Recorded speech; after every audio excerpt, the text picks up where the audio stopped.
Hi guys, so today I'm actually going to do a brake flush on this 2015 Range Rover. So first of all, you want to locate the brake fluid reservoir. It's right here. So you want to turn it like this, turn it, and then you will start lifting up. Once it's like free spin, it should be okay. Okay, this one too. There should be 4, but it's missing 1, so yeah. We're gonna let it go.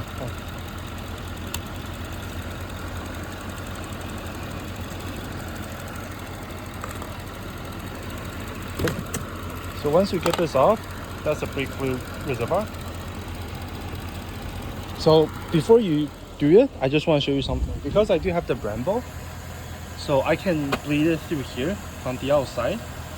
So I'm actually gonna drive the car a bit backwards so I can roll the car forward and I can go through this gap to bleed the bleeder screw. Okay, so we're gonna come in. We're gonna do it. We're gonna just a bit. Right there. Should be fine. Let's double check. So by backing up just a little bit, see, I can get the wrench right here to work it. The brake fluid hose, I can connect it right here to collect it. Okay, so not only that, I also want to raise the car.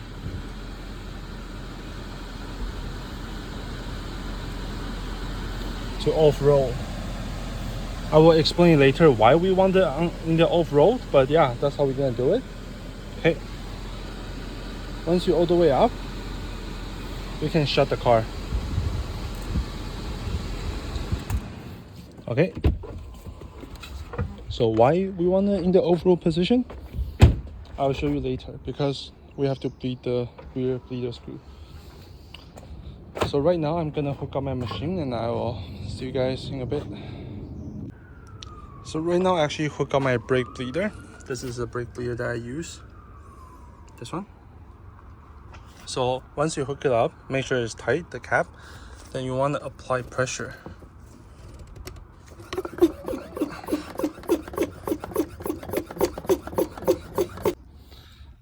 So right now I pump it to 1.5. I let it sit for a bit, make sure there's no leak, right? If it leaks, the pressure would drop. But then right now it's not moving, so the car should be fine. So next step. Okay, let's see if I can do it in one hand. So you want to remove this little plastic cap, right? Remove it. Right there. Okay. So see the reason why, because we can get a wrench right in here. So then we can open the bleeder screw. Okay. So what I want to do, you want to hook this up first. Right there. Over it. Right there. Come on. Right there. Okay. So once you hook it up, right there. And then you want to get your wrench in here. And you want to loosen up the bleeder screw. Right there. So you can see the fluid actually came out and it started dripping. So we're gonna let this sit for a bit and then let the fluid push out from the reservoir all the way down to the brake line. I would say maybe like here is a good amount for the front. For the rear we want a little more just because the brake line is a little longer. But yeah, gonna let it sit for a bit and then we'll come back and tighten it and I'll record it for you. So one thing I want to let you guys know, you gotta make sure if it dropped below, see it's decreasing slowly, right? So when it dropped to 1, then you want to pump it up to 1.5.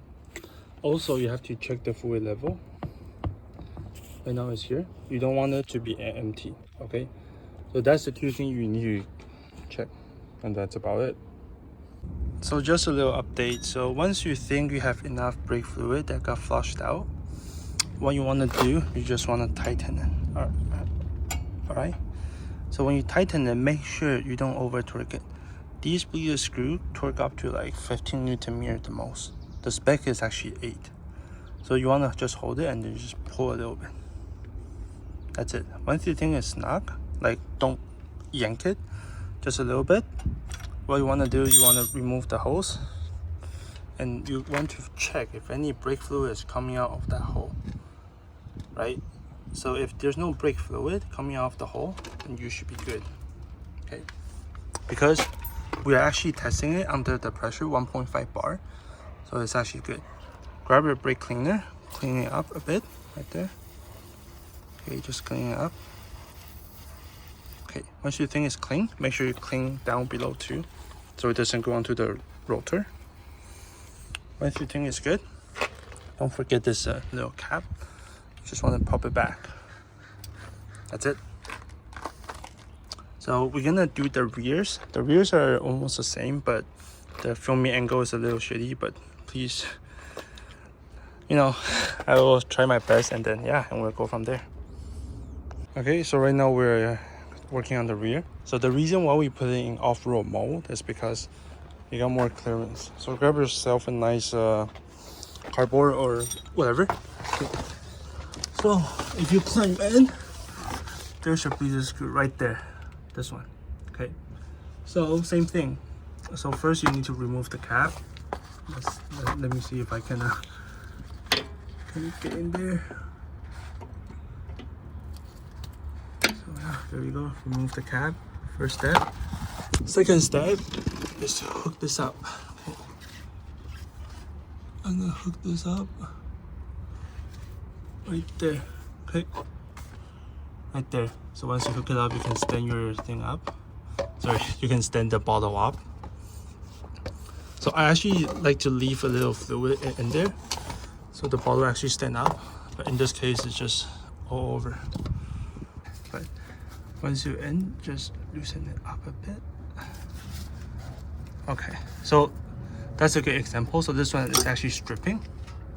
So what you want to do, you want to disconnect it. You want to use the close end, so you get more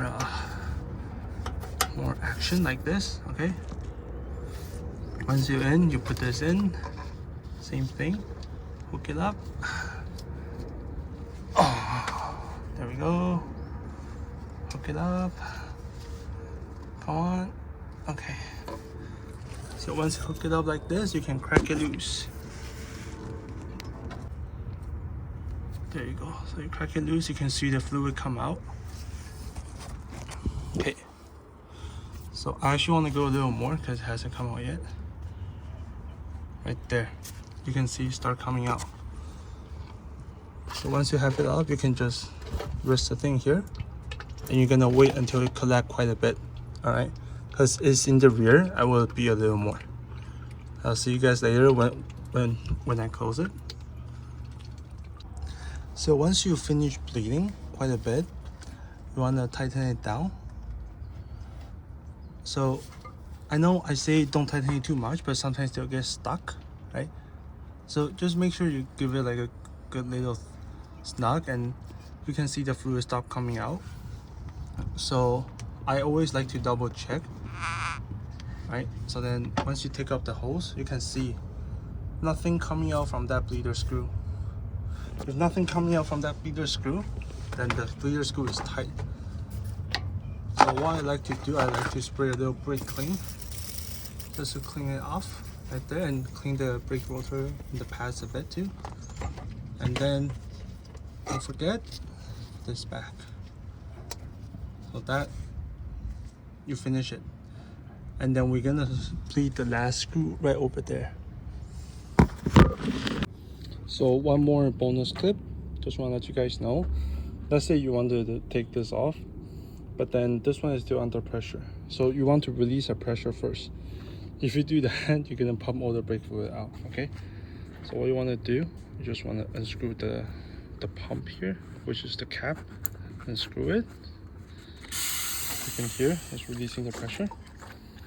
What I like to do, I want to wait for a bit, right? And then you unscrew it all the way like this. Okay. After you're done, just wanna unscrew this one too slowly.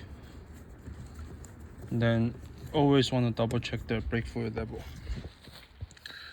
So if it's too much, you suck it out. If it's okay like this, just put back the cap and tighten, and everything is good. All right. So that's how you do a brake fluid service on the 2015 Range Rover autobiography. Let me know if you have any question, and then I'll try to answer it as soon as possible. And if you like the video, please subscribe. I'm gonna try to do more on these guys, the coolant, the water pump goes. So I might make a video soon for that. And I have more video in my channel for Land Rover content. So please let me know. Thank you.